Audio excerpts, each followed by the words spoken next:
will start in less than 24 hours from now. And I'm pleased that the three of us will all be in the United States Senate in the 113th Congress, and I hope that we'll have a chance to resolve these issues because I think it's critically important for the people that we represent in our respective states and in the country. The senator from Maryland hit on a couple of incredibly important points here, and I hope he has a minute or two to further engage in a colloquy here. And first of all, we shouldn't be saying all the credit goes to me or to the senator from Oregon.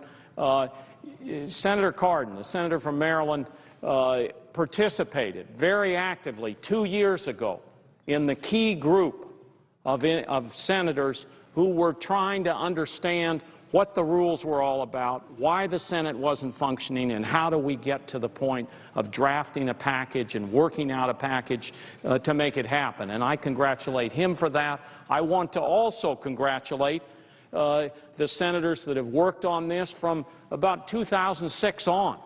Those senators have come in and they've seen the Senate not be the way it should, not be maintaining those traditions of debate and discussion, and then finally, at the end of the day, acting on the important problems.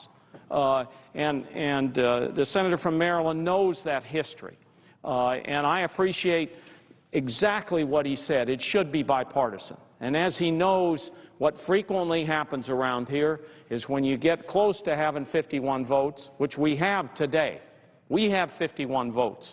The majority leader has 51 votes to be able to walk down here and say, these are the rules we want, and to do it. When the reality sets on the Senate that we have 51 votes, then people start thinking, well, how do we want to put this together? And so a bipartisan tradition is important. We have the senator from Oregon, senator from Maryland, myself, we have all invited our Republican friends and colleagues forward to say, engage with us to get back to the point where this Senate can operate in a bipartisan way with respect to the rules and with respect to the substantive legislation. And what I wanted to ask the senator from Maryland has to do with the president's team. You know, we only have one president at a time. So we have Barack Obama in as president. He gets reelected. He still has people from this Congress, a large number of judges, of nominees that are just held up for months and months and months. And does the senator from Maryland feel that nomination process is broken, that we need to move forward to find a way so that we can get up or down votes on some of these nominations, whether they be judicial, whether they be people that are going to serve in these cabinet agencies? I thank Senator Udall for raising this issue. Let me just tell you what happens all too frequently in this body. The President will nominate a person to be at a cabinet-level position, a sub-cabinet level that requires the confirmation of the Senate. And individual senators will say, you know, I have a problem. Maybe it's the person in the health department. Well, I have some problems in the health department I'd like to see paid attention to. It has nothing at all to do with the nominee. In fact, getting a confirmed person in that position would be very important to getting those issues resolved. But the senator uses what's known as the courtesy of a hold to hold up that position in order to try to get changes made in that agency. Now, that may take a week, that may take a month, that may never be resolved. In the meantime, many of the positions that require confirmation from the Senate are not acted upon. I think we're down to about 500 positions now that require Senate confirmation. We streamlined that in the last Congress. We eliminated some that required the confirmation of the Senate. That was a good change that we made 2 years ago. That worked. We now have, I think, somewhere around 500 or 600 positions that require Senate confirmation. Now, let me just give you a little bit of arithmetic here. If the majority leader has to bring a cloture motion in order to challenge an individual hold of a senator on those 500 nominees, the Senate will do nothing but nominations. We won't be able to do any other business because, as you know, it can take up to 30 hours of post-cloture time to consider just one nominee. So under the current rules of the Senate, if one senator wants to stop the confirmation process, that senator can basically stop it and bring it to a halt. That's happened. We've seen that happen too frequently. So, one of the suggestions that has been made is that when we have these confirmations that have been approved by the committee, allow us to bring them to the floor and certainly eliminate or restrict the post-cloture time because it's not used other than for a delay purpose. That way we could bring forward nominations more efficiently. If there's a serious problem, let a senator register the problem. Let a senator come to the floor and speak about the person. But we haven't had discussions on the floor. And it's interesting, when we finally break that hold and the nomination comes forward or we finally get a cloture motion passed, the debate time is virtually zero.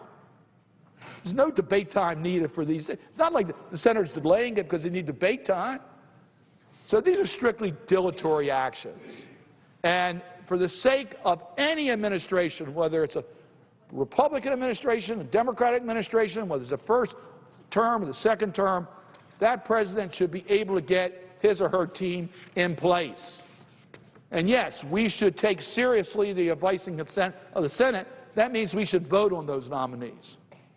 If there's a serious concern, let's vote on it. And if we want to filibuster it, let's filibuster it. Be on the floor debating why we think the minority has a responsibility, or in some cases it could be a minority within the majority. Why we believe it's important to bring this matter to the attention of the American people. But don't continue the practice that's been used in recent times where nominations are delayed months and sometimes indefinitely because of basically the unrelated issues or the will of a minority or a number of senators, some cases just a handful. That shouldn't happen. We should be able to move these more efficiently. So we have a recommendation for this. And the recommendation is very simple. Let's eliminate the post-cloture time. That way you'd be able to bring the nominations to the floor and act on them in a much more timely way if there's really an issue about getting a vote on a nominee. So there are ways that we can do that, but it should be part of the reforms of the 113th Congress. I thank Senator Udall for bringing up that issue. That's a very important issue for any administration, whether it's a Republican or Democratic administration. It's hard to hold an administration accountable if they don't have the confirmed top leaders of their team. The senator from Maryland has really hit it on the head, and you don't have to go any further than today's executive calendar. Senator, we all have them on our desk. You pick up the executive calendar in talking about approving these nominees and judicial nominees, executive nominees. Here I see on page 4, we have people that have come out, this is for the judiciary, have come out of committee March the 29th. March the 29th and haven't gotten a vote. Here's another one from April, reported from the committee. April 26th, May 17th, June 7th, June 21st. These are nominations where people have stepped forward. They want to be public servants. The President has nominated them. They've been through the committee process, and they're just waiting. They're just waiting. And as the senator from Maryland said, what ends up happening is that good people are discouraged from taking these jobs. You know, Mr. President, my grandfather used to tell me, he used to say that if you don't have good people in government, the scoundrels will take over. Well, we are discouraging good people from getting into government. You need good people in public service, and we're discouraging them by setting up a process where, as the senator from Ohio told me, he had a judge recently, he told the gentleman, he said, this is a long process, it's laborious, it's tedious. He says, it'll probably take you a year if you're willing to go through this. And in fact, when the judge finally went through, it took 2 years from the time the President put him forward until he was actually on the bench. Do you think, Senator from Maryland, do you think people are going to put themselves out there? And doesn't this discourage good people from getting into public service? And don't we want the very best and the brightest on our benches and in the executive branch working for the American people? I can tell my friend from New Mexico that that is happening today. I've talked to people in Maryland who are very reluctant to put their name forward because they don't want to put their families and themselves through the uncertainty. Let me tell you what happens. Let's say that you are a distinguished attorney in a law firm, and we would love to get you as an Article III judge. So we convince you you're the most distinguished person for this job, the person everybody wants, not partisan at all, no controversy. The Bar Association will give you the highest ratings. Well, you've already been vetted through the FBI process. There's nothing in your background that would raise a concern with anyone. But you look at the calendar here and you say, you know, if I go through this, I'm going to be on this calendar for at least 6 months, it looks like. Now, what does that do to my law firm? Can I try cases? What do I do for the next 6 months? It's not fair to me. It's not fair to my law firm. It's not fair to my family. So you're not going to put yourself forward. And let me tell you something else. My colleagues, another problem. In many of these circuits where these judges are sitting, and these nominees are sitting there for month after month, we have judicial emergencies. We have a chronic problem of moving cases in these circuits where the administrators of the courts, I mean, these are independent branches of government, tell us they can't do their job because they don't have the manpower to do it.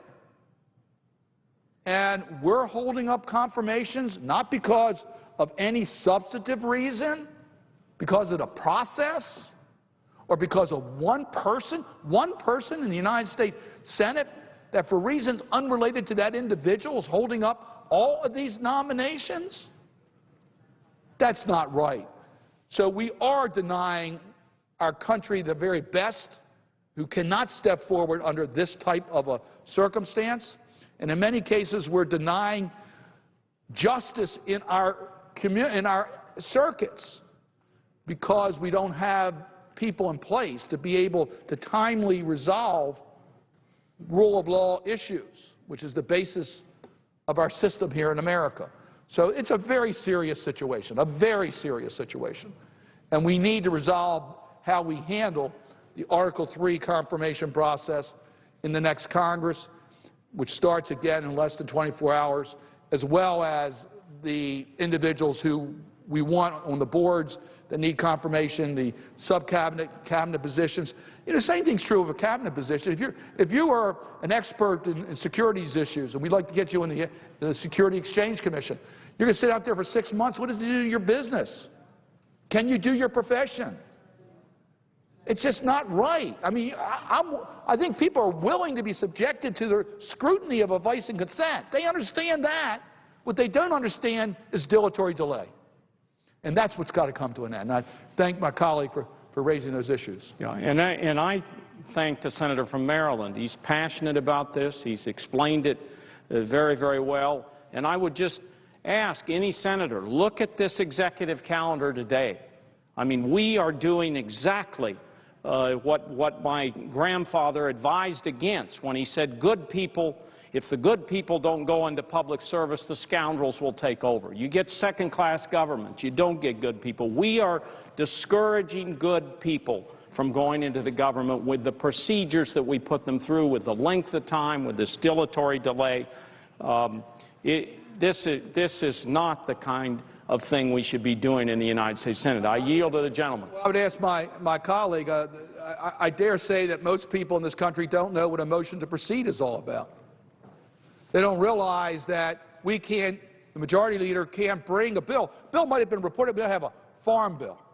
We might have a defense authorization bill, or we might have a bill coming out that reforms some of our judicial codes.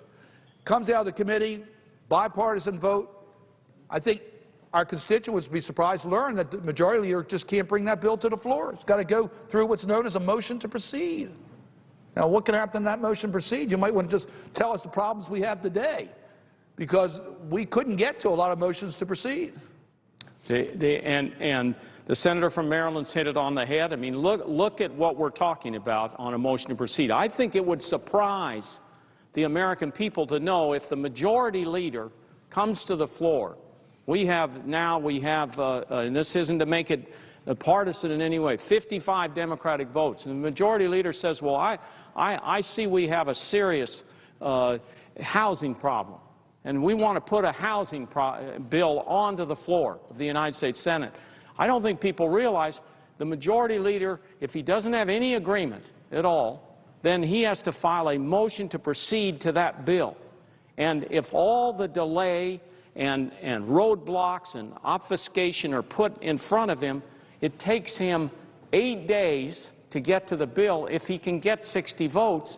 If he doesn't, he probably wastes a whole week trying to get to the bill, and he doesn't get 60 votes, and then we fold it down and say, what's the next issue we should move on to? We've got to put, as the senator from Maryland knows, we've got to be able to put bills onto the floor and give them the time that they deserve. We're wasting all this time up front that we could have a bill on the floor, we could have amendments, we could have debate, we could have all of those things going on that we know that's the way the Senate should work. I yield from the Senate. Well, under current policy, the motion to proceed has to be approved before anyone can offer any amendments. My friend from Alabama was talking about amendments. You can't offer any amendments until you get the bill to the floor.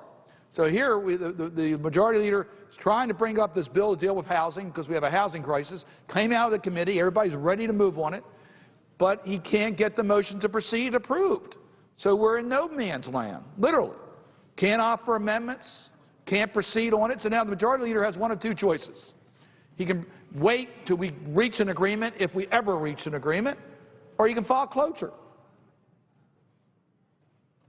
Shouldn't have to do that. We should be able to debate the bill and offer amendments and get started. But we can't do that. Got to approve the motion to proceed first. So what the majority leader is, he's trying to condense the clock. You know, people are complaining we're not getting work done. So he files cloture on the motion to proceed. And you're right. Now you have to wait a full legislative got to waste one full legislative day before you can get to the vote on the cloture.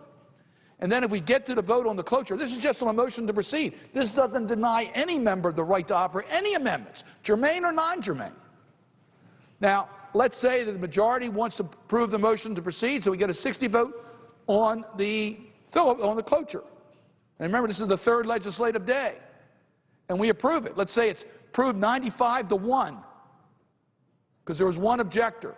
That's why we couldn't get the motion to proceed done. Now we're on the third legislative day. Now we had 30 hours of post-cloture time. Another 2 days go by. And we're now on the bill. But we now can debate the bill. We haven't even started the amendments. And my friend from Alabama is saying he wants to deal with amendments. I want to deal with amendments. But why do we have to waste all those days to get to the bill? That makes no sense at all. So a lot of us think that we should be able to bring up a motion to proceed. We have some recommendations on how we can expedite that and guarantee some amendments. It's part of the process. But that's all part of what we've all been working on. How can we get the Senate back to its traditional way of considering legislation in a fair manner and making decisions? And at the end of the day, you know, this is a democracy, and majority should be able to control the policy of this body. At the end of the day, it should. And certainly those who object should be on the floor telling why they're objecting. So I think that's what we are trying to do, but we're trying to get this process to work in a fair manner. And yes, I understand we have to protect the rights of the minority. And my friend from Alabama raised a very good point. There's no guarantees of how long one party will be in the majority. We understand that. The political whim of America changes over time, their political preferences, and we have to make sure the rules we operate protect both the majority and the minority. That's absolutely important. The Senate is a deliberative body, and we want to make sure that all rights are protected, including the minority. But what is wrong is when one or two or a small group of senators can basically bring this institution to a halt, and they have done that over the last couple of years, at times when we could have done more business. And that's where we have a chance, I think, starting tomorrow, to change some of those procedures, and I hope we'll be able to get that done. And once again, Senator Udall, I think you have really brought these issues to light, whether it's the motion to proceed so we start debate, whether it's how we dispose of amendments, how we handle the filibuster, how we deal with court nominations, how we deal with other nominations. These are all important issues. How we deal with what we call comity, the respect of senators, how senators deal with objections and how they should be on the floor of the Senate to raise those objections, how objections are done when a committee is considering a bill on the floor, the managers are considering that legislation. They have an orderly way to consider amendments, and all of a sudden we hear one senator objects and stops us from moving forward on amendments. Well, that shouldn't take place, but if the senator is going to object, have the senator on the floor saying why he or she is objecting. Don't do it by just saying we're going to stop consideration of the bill and go into a quorum call and lose all that valuable time. So I think there's some common sense changes, and I really do hope that we'll get Democrats and Republicans joining together for these reforms, because they'll work whether the Democrats or Republicans are in the majority. That's how these rules should work, protecting all the members of this institution. I appreciate it, Senator. The senator from Maryland, and I have one more question here if he has time, but I want to respond first to the motion to proceed and what he's just talked about. This means that we cannot get on a legislation, as he laid out, for a large number of days. Sometimes we burn a week and several more days before we're able to get onto the bill. And to me, the most curious thing in terms of why we haven't made that change is exemplified in a senator by the name of Senator Pete Domenici, who everybody knows very well, serves 36 years in the United States Senate, was my predecessor. He served on bipartisan study groups to look at the rules. And we have had many study groups like that. They have always concluded that the motion to proceed should be shortened significantly when it should get onto the bill. Senator Cardin has worked very hard to do the same thing, with a bipartisan group, work and say, how can you make it work better? How do you make this institution work better? The reality is you get onto the bill. You allow amendments. You allow debate. You allow discussion. And that's the way to move. So this has, on a number of occasions, been bipartisan, and I hope that we can join together. But my question goes a little bit different part to the rules. As the senator from Maryland knows, and we both served in the House together, we have today a Democratic Senate, Democratic majority, and we have a Republican House. And the way to resolve differences between the two is to go to conference. That's the best way to bring the expertise of both bodies and the people in the bodies that really know the substance on the committees, bring them together if there are differences, and if they both pass a bill and you get together and resolve those differences, and then the respective houses pass them and they go on to the President. We have now in our rules for the United States Senate 3 debatable, filibusterable motions to go to conference. And you look at them and you say, well, they're basically just about going to conference. And so I think the proposals we're hearing, let's shrink that down. Why are we putting a filibuster in place to get into conference to try to resolve disputes? And I know you looked at this issue. My question is, you know, why don't we, if we are able, the Senate able to pass a bill on housing, to use the housing example, House passes a bill on housing, they're very different bills. But if you have smart people in a room from the Housing Committee and from the Senate and the House, and they get together, as the senator from Maryland knows, we can resolve those differences. We can find the common ground and we can move forward. So aren't our rules a little bit antiquated in terms of having 3 motions to go to conference and allow a filibuster on every one of those rules? Well, the senator's absolutely right. I think when those rules were promulgated, the view was that they would be done routinely, that there would never be a challenge to the action taken. The action is going to conference, appointing the conferees, in instructing the conference. And you're absolutely right. They're all the same. It's getting us into conference, where the House and Senate members can meet together, resolve their differences, and report back a common bill to both bodies. That's the whole purpose of a conference committee. I think it's particularly important today when you have a House controlled by Republicans, a Senate controlled by Democrats. I think we should use regular order. We should meet with our Republican-controlled delegations with the Senate and try to resolve our differences in an open, transparent way that the rules apply for. But under the current rules, since each one of those are separate actions, as Senator Udall has pointed out, since each is a separate action, you can object to it being just routinely approved, and then you can force, under the current rules, this is all pre-cloture, you can force under the current rules a cloture motion being filed on each one of those three separate actions. Now, I already went over how much time it takes for a cloture motion to ripen, but let's assume we can get over that hurdle, but you can't.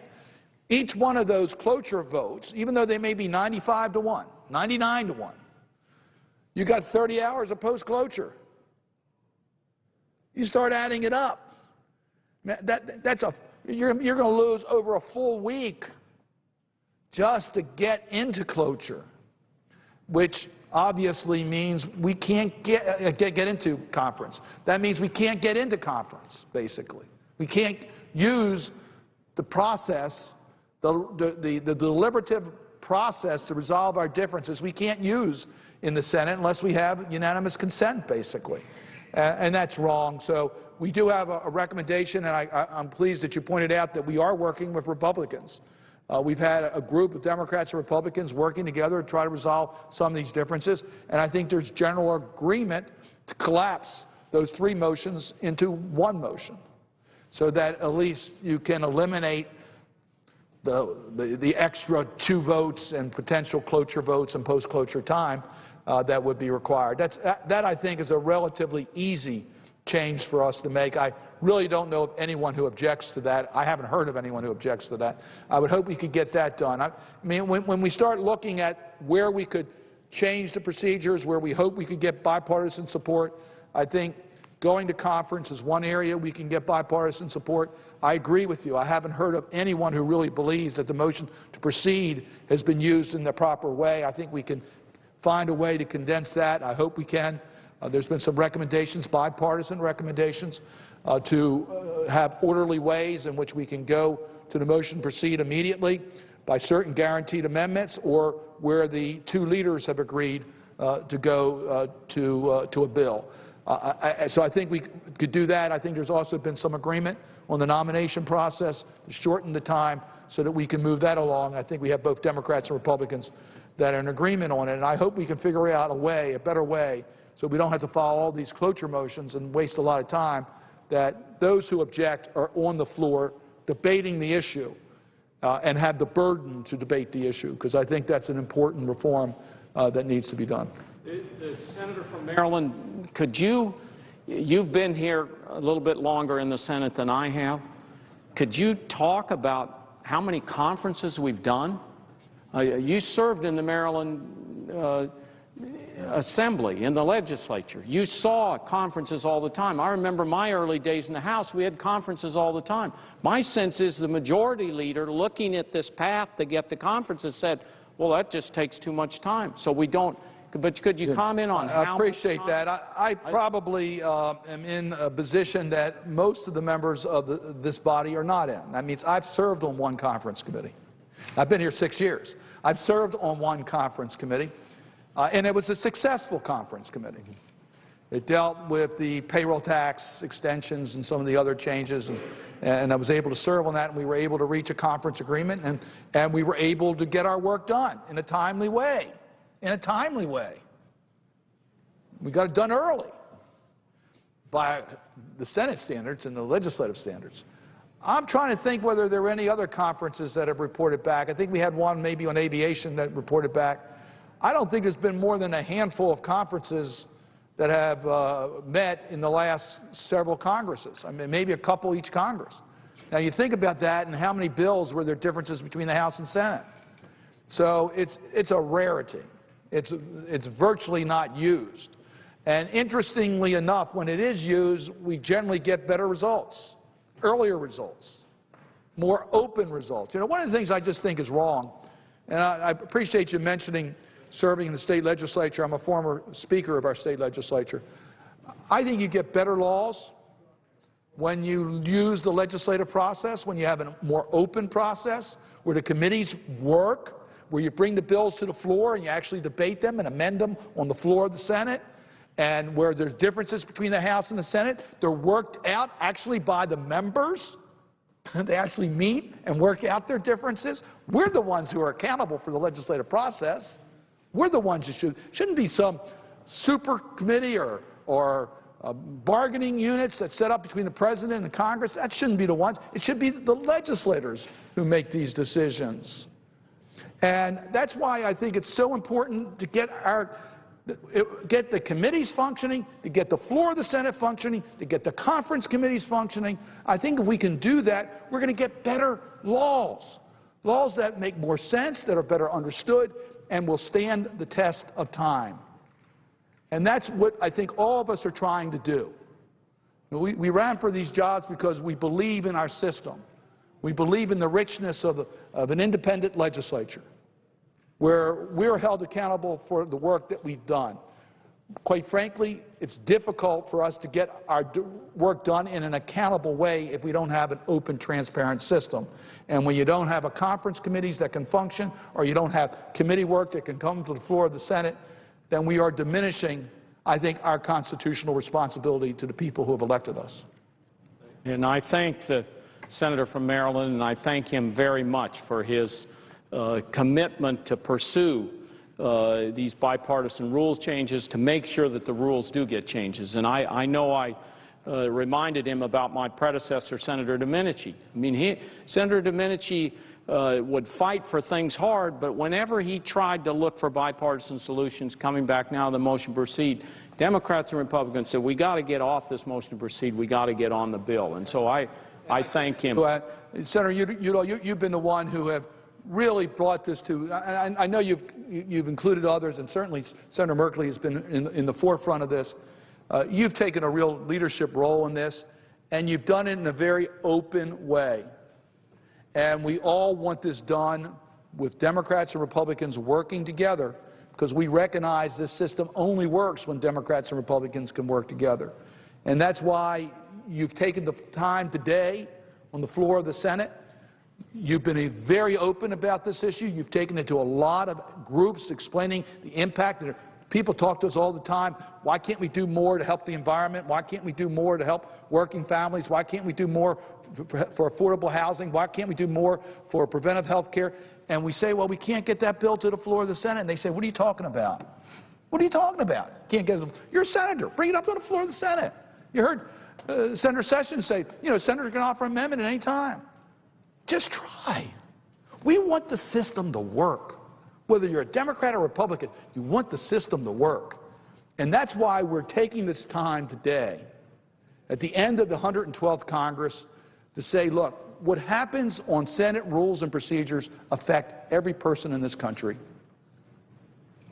If you're here, and I've talked to so many people who have come into my office with their individual concerns, families who are worried about their children, whether they'll get the type of attention they need. They maybe have a disability, whether they'll get, and they're working on a bill that will help. And they have all these co-sponsors of the bill, and they hear that the committee reported it favorably. And they're wondering why we can't act on it on the floor of the United States Senate. That's what's at stake here. It's being you know, we can certainly say, oh, I've co-sponsored that bill, I voted for that bill, but that bill didn't become law because of the process that we have here. And that's what we have to correct.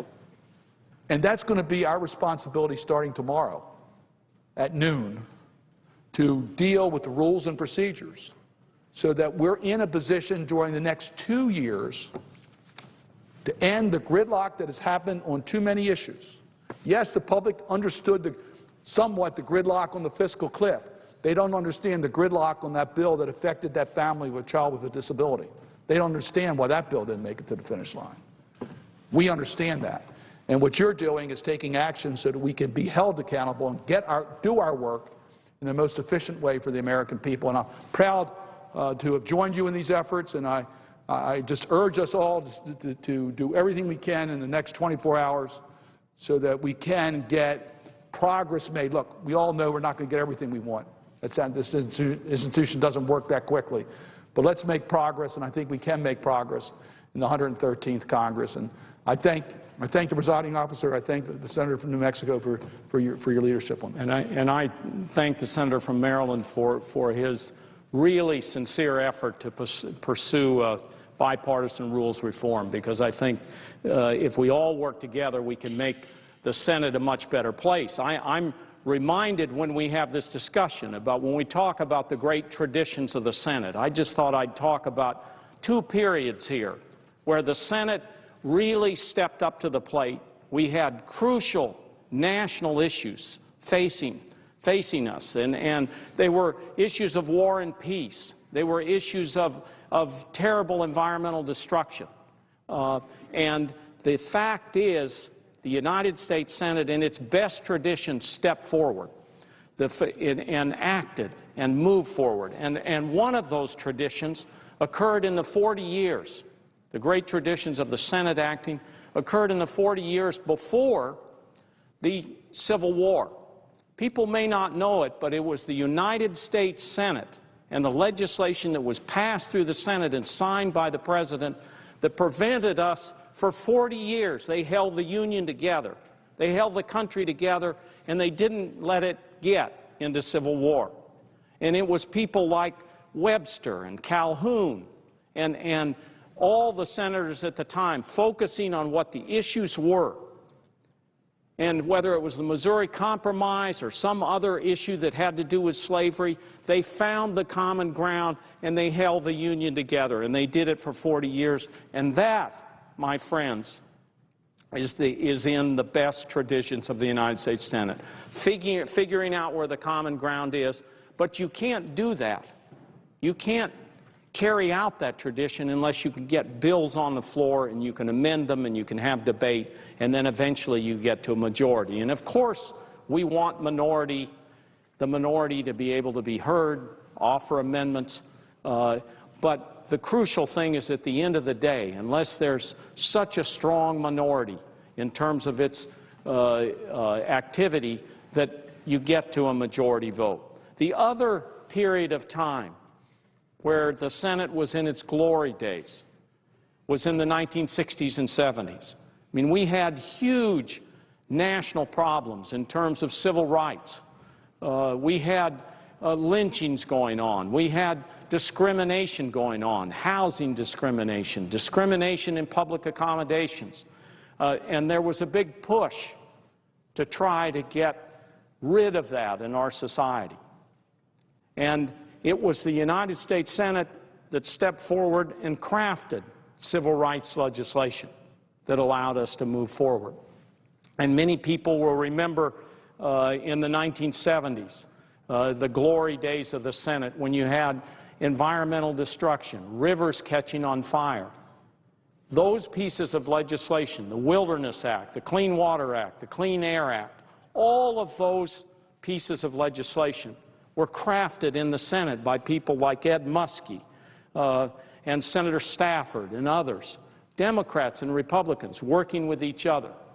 But it was because we could get the legislation onto the floor and work on it and amend it and move it forward and allow the deliberative process to work. And so I just submit that the Senate has been at these two periods, and I'm sure scholars and our Senate historian and others can point out other periods, but in the period, these two struck me.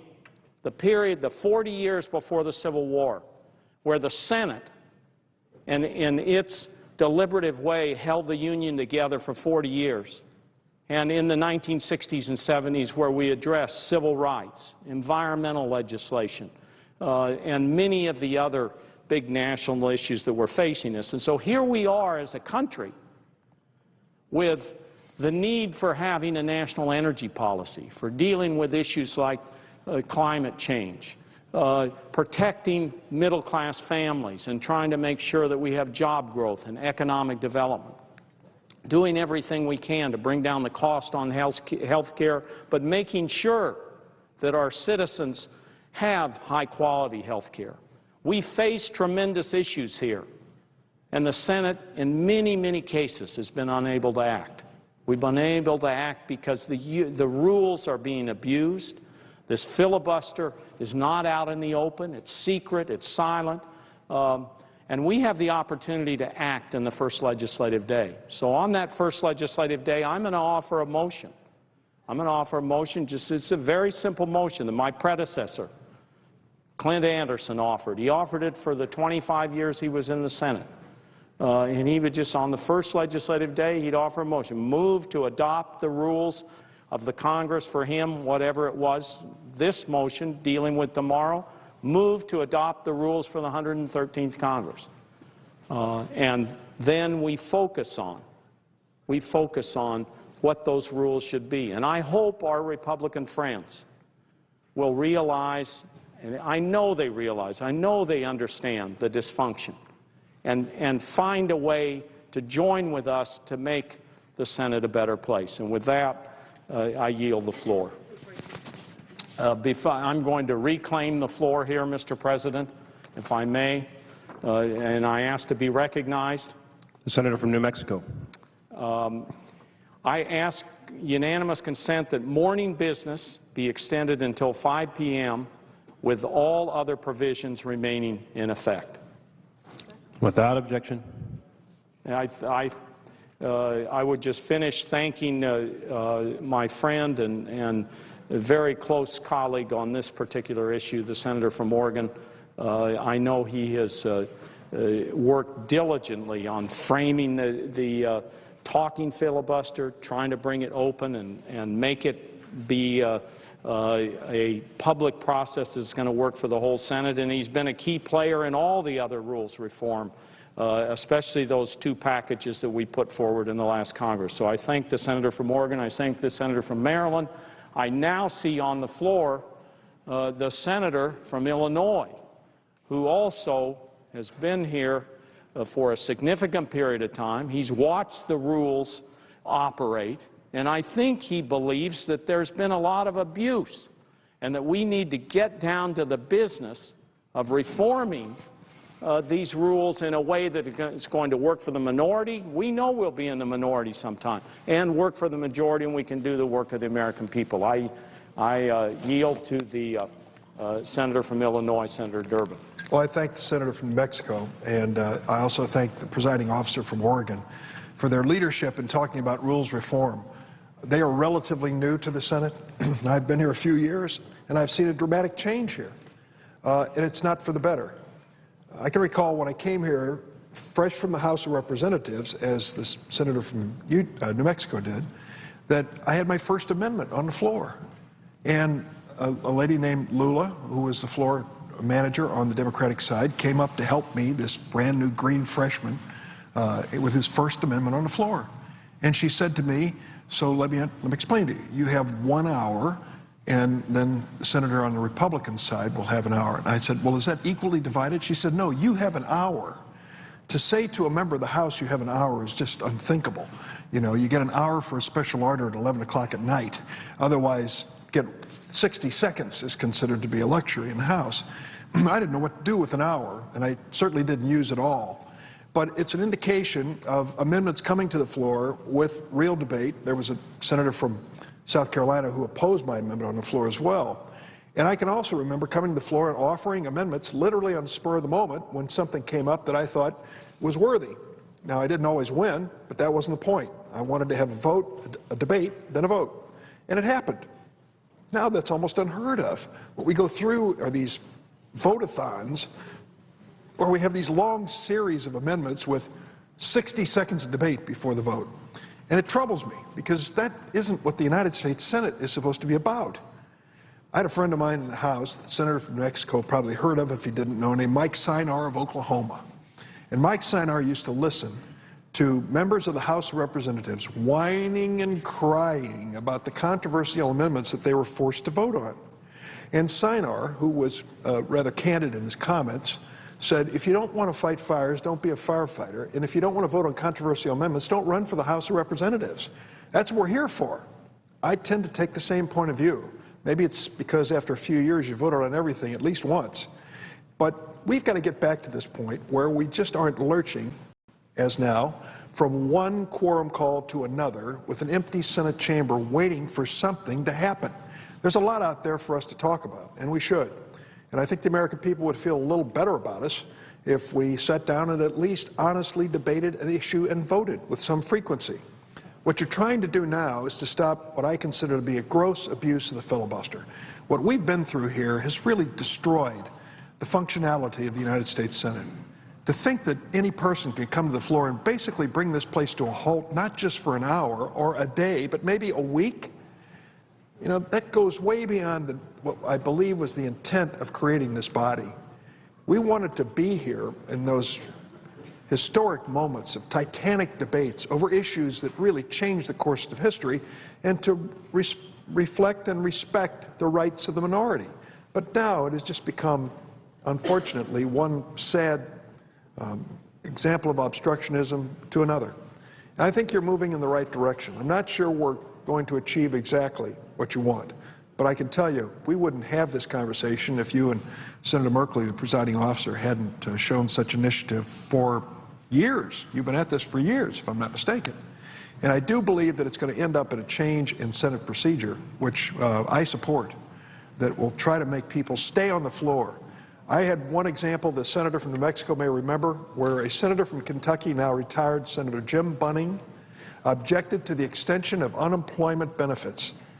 We wanted to extend them for literally millions of Americans, and he stood up at his desk on the Republican side and said, I object, and then sat down. And that was the end of the story. That was really the end of the debate.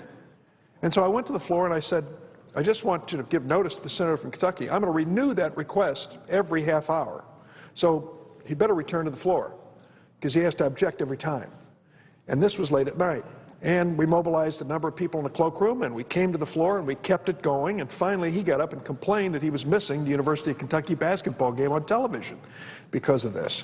And I thought, several million people are missing unemployment benefits because of this, too. So that is in the nature of what you're trying to achieve. If there's something important enough to stop the course of the Senate activity, to stop the business of the Senate, then you should be prepared to be on the floor and argue your case. And bring your allies with you. And if they'll join you, then perhaps you'll have a debate that's worthy of this body. Unfortunately, we have now members make their objections and leave for dinner or for the weekend or to attend a wedding, which happened once, and you don't see them again. And the Senate waits and waits. That does have to come to an end. So I thank you for your leadership on this important issue. I don't know that we will take it up tomorrow, but I think we'll take it up very, very soon, and we should. Thank both senators. And I suggest the absence of quorum and believe the Senate should go into another quorum call. The clerk will call the roll. Mr. Akaka.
As you can see, the Senate is in a quorum call. We are waiting for a senator to come to the floor to continue speaking. Earlier today, the House went into recess without taking up a Hurricane Sandy relief package. The Senate did pass a $60 billion Hurricane Sandy relief bill this past Friday. Well, this afternoon on the Senate floor, Senator Dick Durbin spoke about the Hurricane Sandy bill.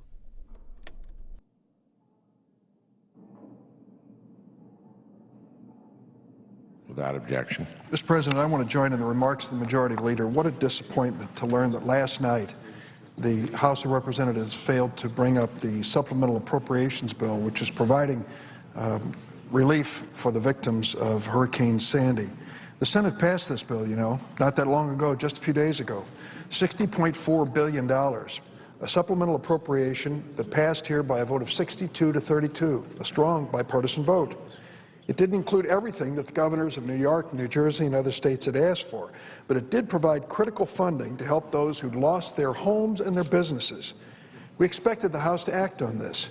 This, to say it's a no-brainer, is to overstate the obvious. We rally as an American family when many of us are in need. I can remember this very well in my own state. In 2008, Illinois and other Midwestern states had a similar situation. A massive storm was heading our way, and the flooding of the Mississippi River was inevitable. I visited several towns along the Mississippi back then, including Quincy, Illinois. Then Senator Barack Obama and I came to Quincy and pitched in, filling sandbags with thousands of other volunteers. We worked through Father's Day to help mitigate the oncoming flood, but it still came, and there was serious damage. Just like the people in New York and New Jersey, these people did everything they could before and after and during the storm to save their homes, businesses, and the lives of their loved ones. But the magnitude of our 2008 storm was too big for local and state governments to handle. The magnitude of the flood, just like Hurricane Sandy, required action from Congress and the federal government. We passed a supplemental appropriations bill for Illinois and the Midwest in 2008. That aid was essential to helping, in our state, the victims of that flood. Now, I've served in Congress for over 20 years, and every time some section of our nation has been victimized by a disaster, we've come together as an American family to help those who are in need. We draw on our national treasure and the efforts of the American people across the country to come to the rescue of our neighbors in need. The time to help New York and New Jersey and other states victimized by Hurricane Sandy is now. But the Republican leadership in the House has abandoned those victims with the decision to let this bill die. In New York and New Jersey, more than 651,000 homes were damaged or destroyed. 463,000 businesses were hurt or need assistance.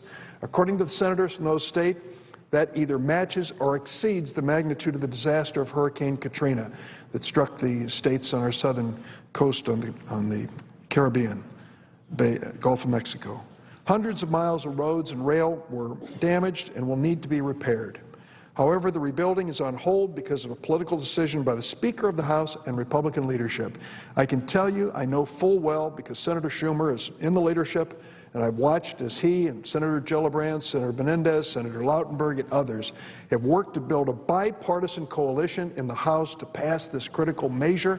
All it needed was to be called by the Speaker, and the Speaker refused. But there's still time. There's time in the 112th Congress for the House to pass the Senate bill. I urgently beg the Speaker of the House of Representatives to put any political concerns aside and, for the sake of these victims and victims of other disasters across America, pass this critically important bill as quickly as possible. I yield the floor. The Senate is still in a quorum call. We're waiting for a senator to come to the floor to speak. The House went into recess earlier today without taking up a Hurricane Sandy relief package. The Senate passed a $60 billion Hurricane Sandy relief bill on Friday. This afternoon on the Senate floor, Majority Leader Harry Reid also spoke about the Hurricane Sandy bill.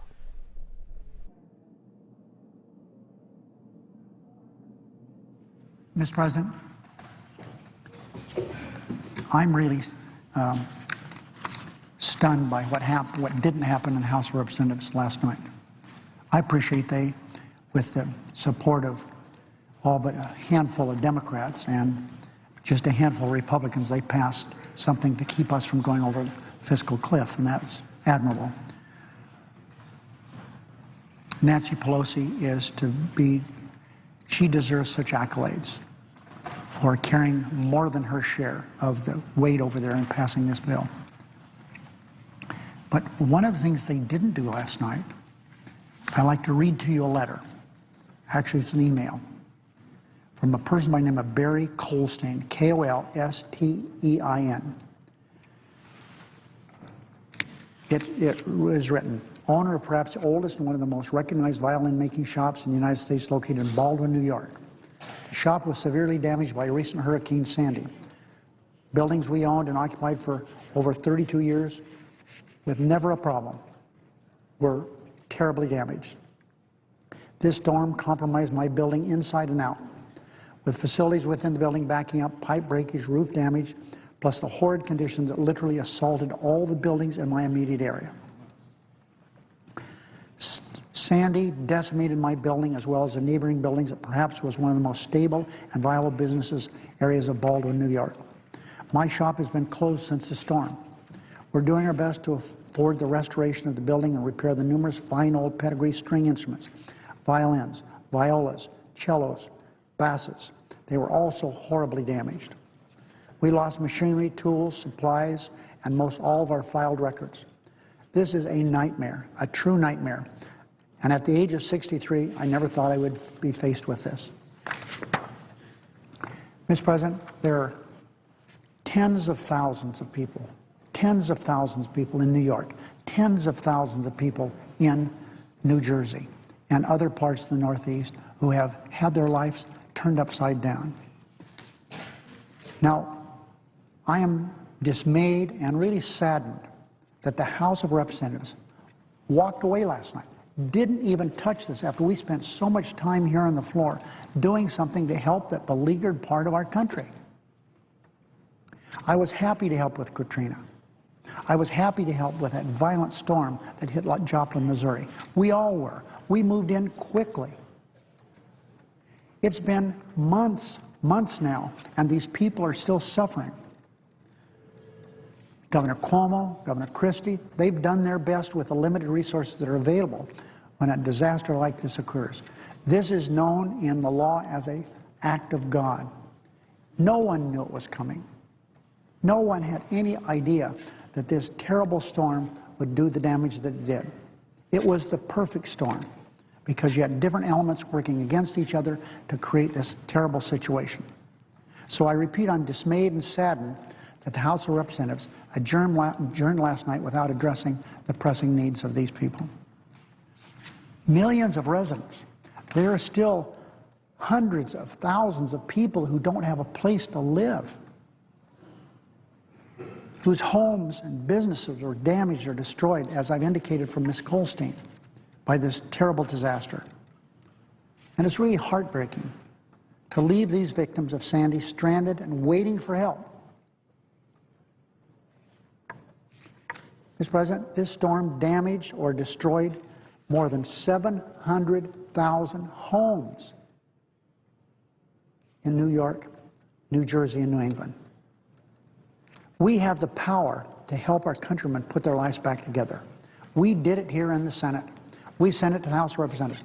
But they walked away, just like they did with our postal reform, just like they did with our agricultural reform, our farm bill, and like they've walked away from so many different things this year.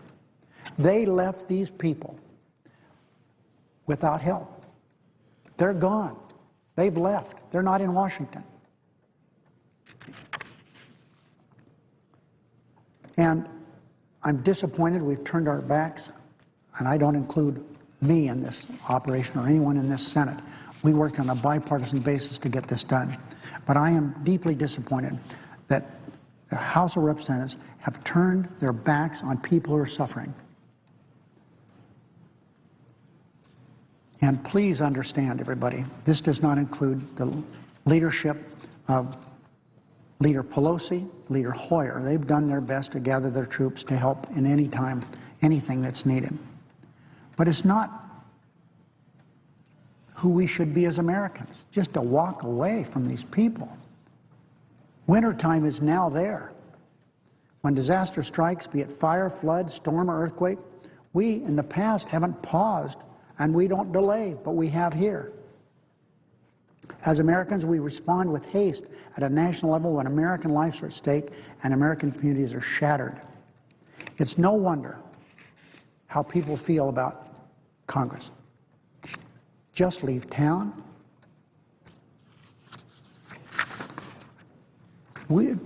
They need to do better over there. We should have a postal reform bill. We should have a farm bill. The farm bill, by the way, saves $24 billion. Not million, but billion.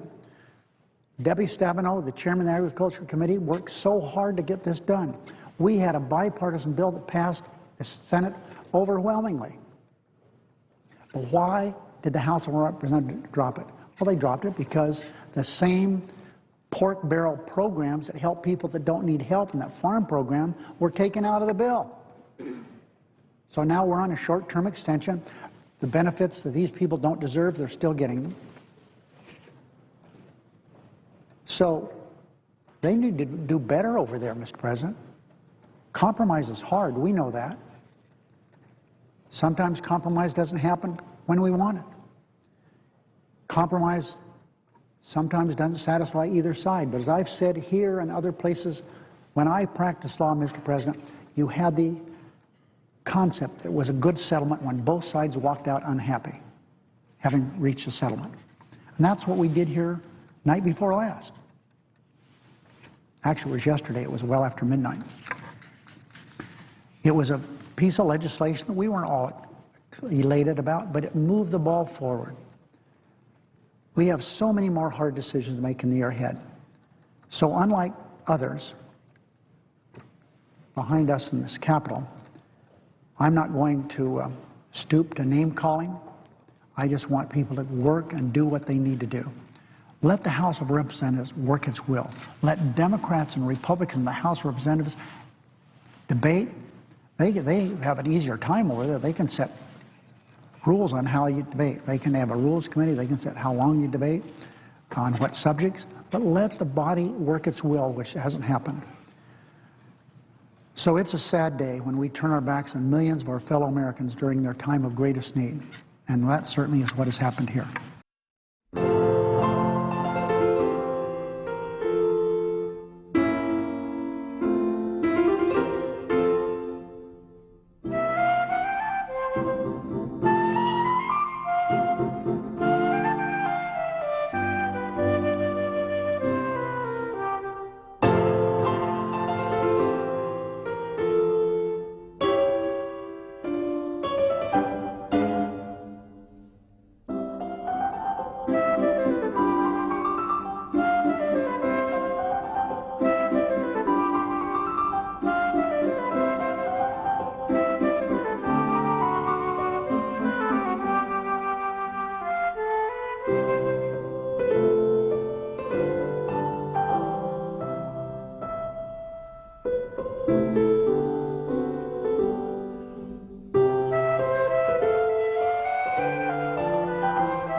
Yeah.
The Senate is still in a quorum call. We're waiting for a senator to come to the floor to speak. As the 112th Congress comes to a close, we've been showing farewell addresses from retiring members of the Senate. Here's the address from Maine Senator Olympia Snowe.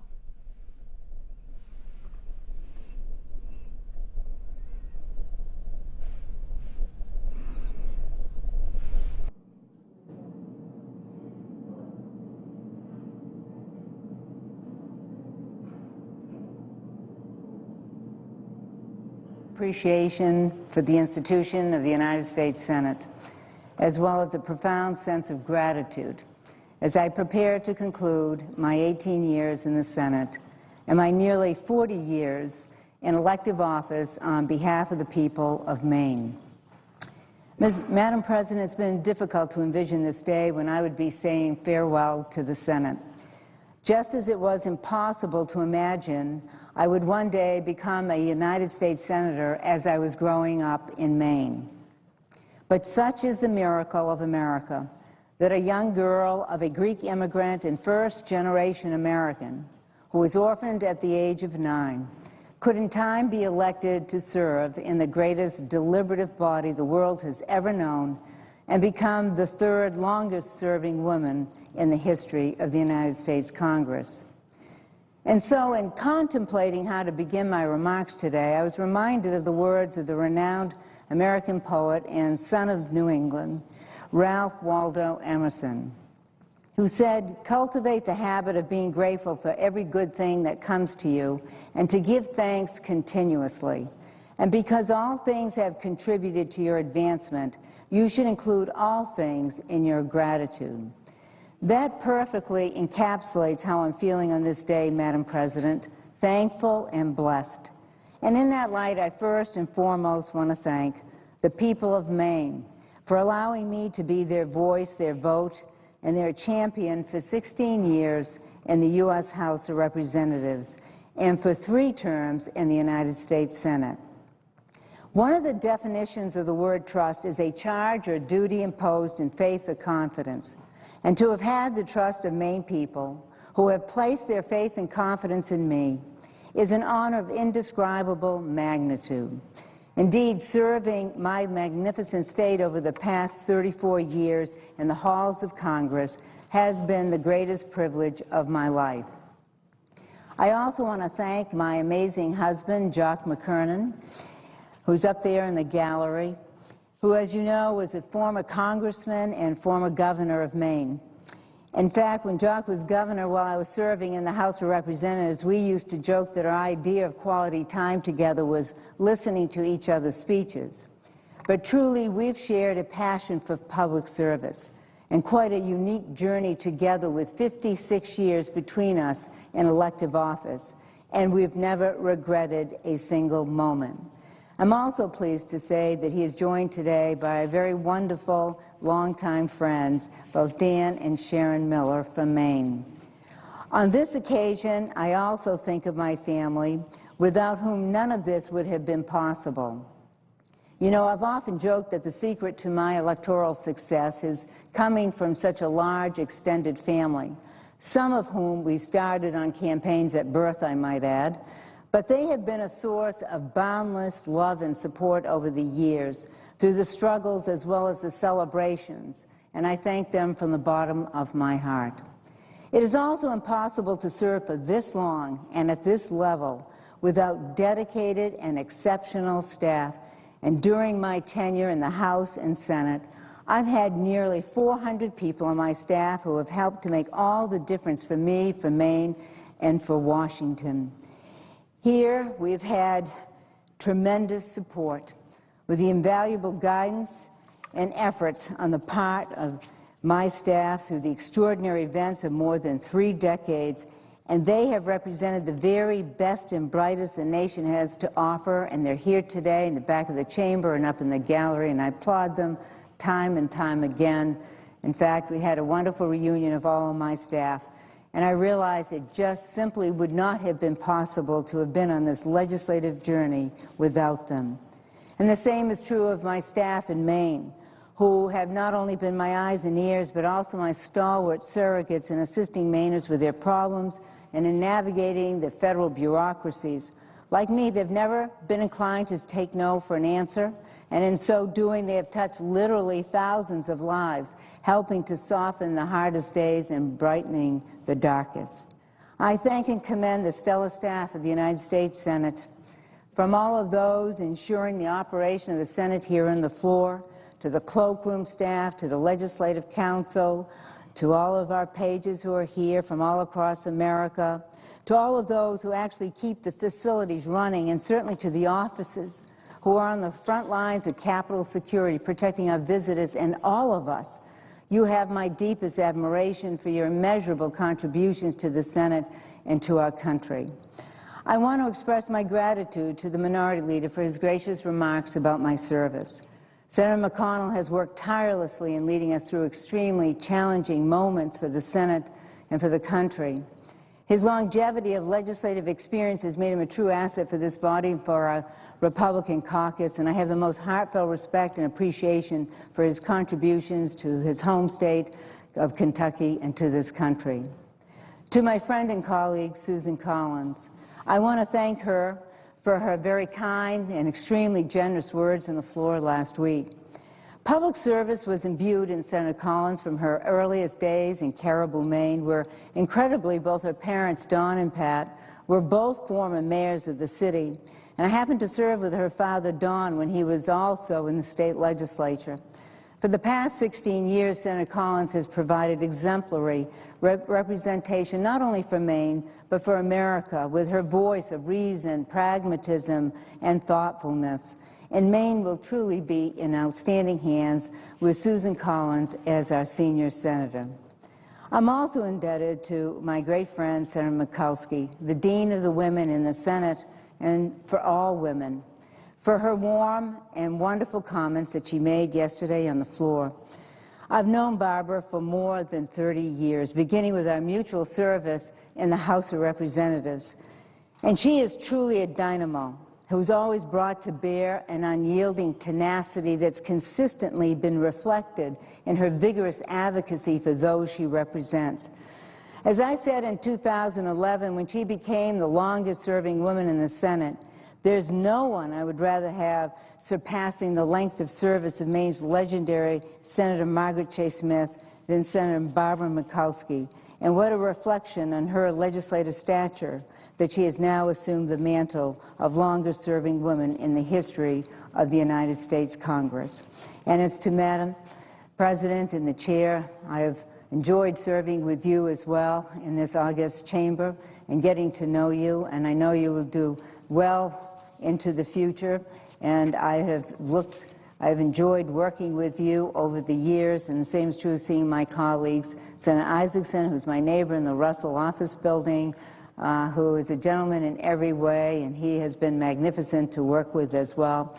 And of course to my colleague, Senator Murkowski from Alaska, who has made some great contributions to the Senate with her consensus building, her dedication, and her exceptional ability. And I want to thank them because I've certainly enjoyed working with them and getting to know them. And to all of my Senate colleagues, past and present, this chamber would simply be another room with fancy walls without the lifeblood of passionate service and dedication you bring to this institution and our nation. We all have our stories about where we came from, about what shaped our values and aspirations, and why we care so much about public service as a vehicle for securing for others the American dream, for all who seek to embrace it. In my instance, when my own legislative journey commenced when I was elected to fill my late husband's seat in the Maine House of Representatives, I felt then, as I have throughout my career, that our role as public servants, above all else, is to solve problems. And I've often reflected on my 6 years in the State House and the State Senate in Augusta, Maine, because that is where I found politics and public life to be positive and constructive endeavors. Once the elections were over, my colleagues and I would put the campaigns and the party labels behind us to enact laws that genuinely improved the lives of Mainers. I also inherited a legacy of bipartisanship and independence from Senator Margaret Chase Smith, who is best remembered for remarks during her only second year in her first term in the United States Senate, when with truly uncommon courage and principled independence, she telegraphed the truth about McCarthyism during the Red Scare of the 1950s with her renowned Declaration of Conscience speech on the Senate floor. In 15 minutes, she had done what 94 of her colleagues, male colleagues I might add, had not dared to do, and in so doing slayed a giant of demagoguery.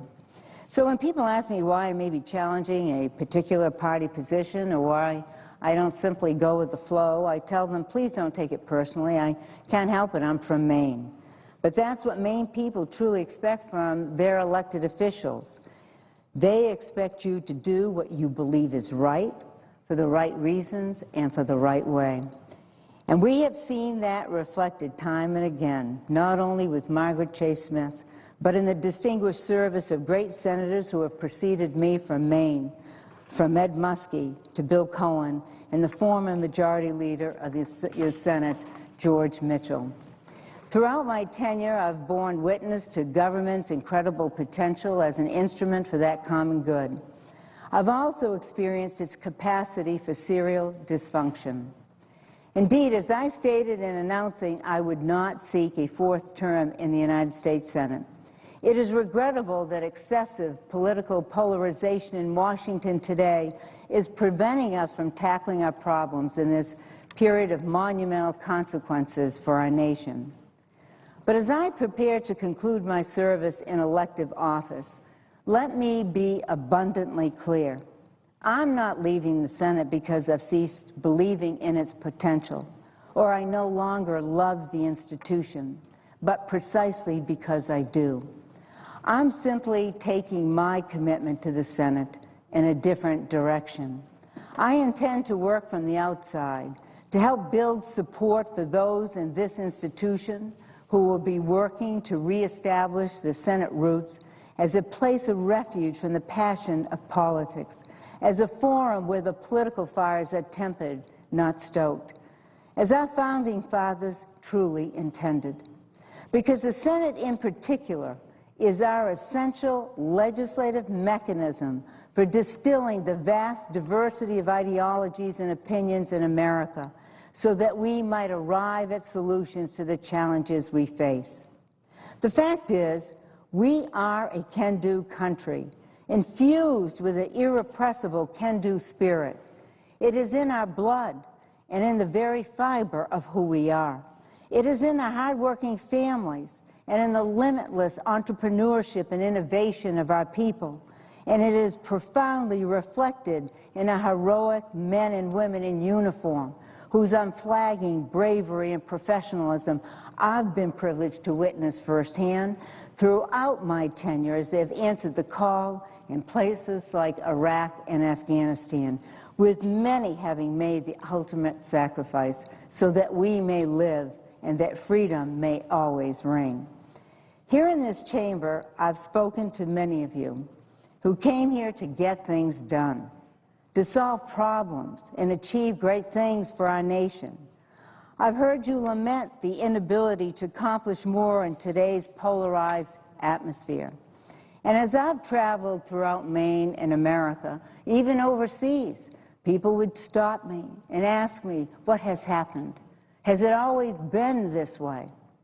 And I tell them, I'm so passionate about changing the tenor in Congress because I've seen that it can be different. It hasn't always been this way, and it absolutely does not have to be this way. I have been in Congress long enough to have experienced firsthand what can be accomplished when individuals from various political backgrounds are determined to solve a problem. For instance, when I first came to the House of Representatives in 1979, I joined the bipartisan Congressional Caucus on Women's Issues, which I ultimately co-chaired with then Congresswoman Pat Schroeder. We certainly didn't agree on everything, but with only 17 women in the House and Senate, we simply could not afford to draw political lines in the sand when it came to matters of importance to women. So when we spoke on these issues, we spoke as women, not as Republicans or Democrats. That's what drove our agendas at the caucus. And together we started to make a real difference for women. Because you have to understand, there was a time in America when child support enforcement was viewed as strictly a woman's problem, a time when pensions were canceled without spouses' approval, a time when family and medical leave wasn't the law of the land, and a time when incredibly women were systematically excluded from clinical medical trials at the National Institutes of Health, trials that made the difference between life and death. As Senator Mikulski eloquently described yesterday in this chamber, she was waging a battle for equity in women's health research in the Senate, while Congresswoman Schroeder and Congresswoman Morello and I were fighting in the House. And at a pivotal juncture, Senator Mikulski launched a key panel, as she was telling yesterday, to explore this shocking discriminatory treatment which further galvanized national attention. In the end, we produced first the largest clinical study trial when it came to women's health that is producing results even today, as well as watershed policy changes that are resulting in life-saving medical discoveries for America's women. In the House, we also worked across party lines to craft our federal budgets, in sharp contrast to today's broken promise where we can't pass a budget in 3 years, even with unprecedented debts and deficits. When President Reagan was elected in 1980, he knew he had to build coalitions to pass budgets that would address the tumultuous economy. And the result was that the moderate Northeast Republican group, which I was a part of, called the Gypsy Moths, and the conservative to moderate Democratic groups called the Boll Weevils, negotiated budgets together to help reconcile our political and regional differences. And in a model for bipartisanship, all of us spent days and weeks fashioning budgets, literally going through the budget function by function. So, Madam President, arriving at compromise wasn't easy by any means. It never is. But the point is, we can undertake the difficult work if we choose to do so. I was able to make a difference even as a member of the minority throughout my entire 16 years in the House of Representatives by reaching across the political aisle. And in 1995, when the voters of Maine entrusted me to be their voice in their vote in the Senate, and I was finally serving in the majority, I believed this kind of cooperative disposition would remain an indispensable commodity in meeting the challenges of our times. That's why I joined the Senate centrist coalition shortly after arriving in the Senate, which had been formed by then-Senators John Chafee and Senator John Breaux during the 1994 health reform debate to bridge the political divide. And after Senator Chafee passed away in 1999, Senator Breaux and I thought it was an imperative that we revive the coalition to help foster bipartisanship following the divisiveness of the Senate impeachment trial. And following the landmark Supreme Court ruling in Bush versus Gore that adjudicated the presidential election, and an evenly split Senate with 50 Republicans and 50 Democrats, Senate leaders, both Lott and Daschle, joined with nearly one-third of the Senate at a meeting of the centrist coalition to explore how to move forward in a bipartisan fashion. And it is precisely this kind of approach that is crucial, Madam President, because it is only when we minimize the political barriers that we can maximize the Senate, allowing it to become an unparalleled incubator for results that truly matter to the American people. It was a cross-aisle alliance that produced the so-called E-rate program in 1996 with a rewrite of the Telecommunications Act for the first time.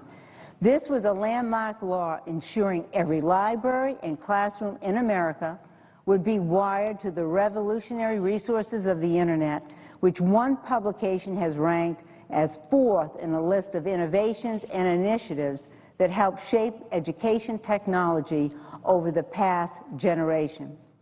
My good friend and colleague, Senator Rockefeller, who I've been privileged to work with on so many issues, was doggedly determined to enact this benchmark initiative. In typical fashion, Jay wasn't going to take no for an answer, which made us perfect partners and co-authors, as I was equally determined. And by working with members of both parties who were willing to hear the facts and judge on the merits, we overcame the hurdles and E-rate program was born. During the 2001 tax debates, Senator Blanche Lincoln and I, as members of the Finance Committee, joined together to increase the amount of the child tax credit and make it refundable so that low-income families who didn't earn enough to pay federal taxes could still benefit from the credit. Ultimately, our measure was enacted, becoming only the second refundable tax credit ever and ensuring the child tax credit would assist an additional 13 million more children and lift 500,000 of those children out of poverty. Madam President, I also think about my friend Senator Landrieu, who's sitting here in the chamber as well, and how we formed the Senate Common Ground Coalition again in 2006 to rekindle cross-party relations. And not only have Mary and I made history as the first women to serve simultaneously as chair and ranking member in a standing committee for the entire Congress ever, but we work together on numerous measures that are assisting America's greatest job generators, our small businesses. And in a shining example of what's possible with civility and bipartisan teamwork, Senator Ted Kennedy and I co-authored the landmark Genetic Non-Discrimination Act to stop insurance companies and employers from denying or dropping coverage based on genetic tests so individuals wouldn't forego those potentially life-saving tests. At that juncture, Democrats were in the majority, and traditionally the chair of a committee takes the lead name on legislation. But Ted approached me and said, essentially, that because of my work on the legislation had made it possible, it should be Snow Kennedy and not Kennedy Snow, a magnanimous legislative gesture from the legislative lion of the United States Senate. And I'm proud to say that this Genetic Non-Discrimination Act passed in 2008 and has been referred to as the first major civil rights act of the 21st century. So, Madam President, there are templates for working together effectively in the United States Senate on behalf of the American people. But on occasion, it is the very institution of the Senate itself that is preserved when we stake out common ground. Even in the highly charged atmosphere of the presidential impeachment trial, we made the process work. During a gathering of the Republican caucus, I advocated that we hold a bipartisan meeting in the old Senate chamber for the entire Senate to generate agreement between the parties on the conduct of that trial. The Senate had been about to decide the guidelines of the trial on a purely partisan basis, but by convening both parties, we were able to chart a logical, reasonable, and judicious course. And in 2005, I joined the so-called Gang of 14, comprised of 7 Republicans and 7 Democrats, and spearheaded largely by Senators John Warner, John McCain, Robert Byrd, and Ben Nelson. The group was formed to avert an institutional crisis as a result of repeated systematic filibusters of President Bush's judicial nominees that had been a corrosive force on the Senate. In response, the Republican majority was seeking to break the logjam by exercising the so-called nuclear option that would have jettisoned long-standing rules requiring 60 votes to end a filibuster. That 60-vote threshold has always been a bulwark protecting the rights of the minority, but would have become just a simple majority vote. And had that happened, it would have had enormous implications for the future of the Senate. So just as we were about to cross this political Rubicon, the Gang of 14 forged a pact based on mutual trust that we would only support a filibuster of judicial nominees under what we labeled as extraordinary circumstances, and we would oppose the nuclear option, an agreement that embodied the very manifestation of the power of consensus building. So as this body contemplates changes to its rules in the next Congress, I would urge all of my colleagues who will return next year to follow the Gang of 14 template and exercise a similar level of caution and balance. Because what makes the Senate unique, what situates this institution better than any other to secure the continued greatness of our nation is that balance between the accommodation of the minority and the primacy of majority rule. And regardless of who is in the minority, any suppression of the ability to debate and shape legislation is tantamount to silencing millions of voices and ideas which are critical to developing the best possible solutions. Madam President, I've mentioned all of these examples